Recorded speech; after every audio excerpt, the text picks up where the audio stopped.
এই যে দেখতে পাইতেছি যে আপনারা এই জায়গাতে মানে আবর্জনা আপনি তো কিনা বসবাস করেন বা এটার পাশেই আপনার কি ঘরটা। করবো আমি, বুড়া হয়েছি। আচ্ছা, হইলে আমার আর কইলেও আমার কেউ কথা আমার শুনে না। তো এইখানে কিভাবে থাকেন আপনার কি গন্ধ টন্ধ লাগে না? গন্ধ পানি আমার তো অসহ্য অফার করে থাকি। তো এই বিষয়ে কি করবেন যে বাজার কমিটি কি জানাইছেন এবার? কমিটি সবসময় আসে দেখে, হেরা কিছু না করলে আমি কি করবো? আমার তো বুড়ো হয়েছি, এখন আমার কিছু বক্তব্য নাই। আমার এইলেও বক্তব্য, আমার কথা হলেও তারা দেখো, তারা দেখি তো আমিও তো একজন মানুষ, কোনোরকম থাকতাম।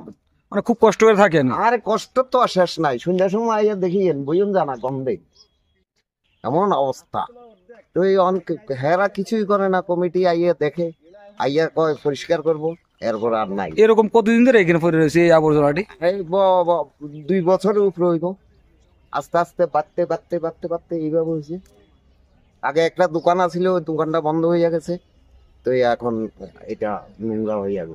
বাজারের এই আবর্জনা ফালাইবার কি অন্য কোনো জায়গা টাকা নাই? তখন এটা তো সরকার চিন্তা করবো কোনখানে ফালাইবো না হইব। না এমনিতে আসেনি না নাই? তো নাই নেই, জঙ্গলের দিকে জায়গা নাই নেই। ওদিকে মাংসের দোকানে আছে।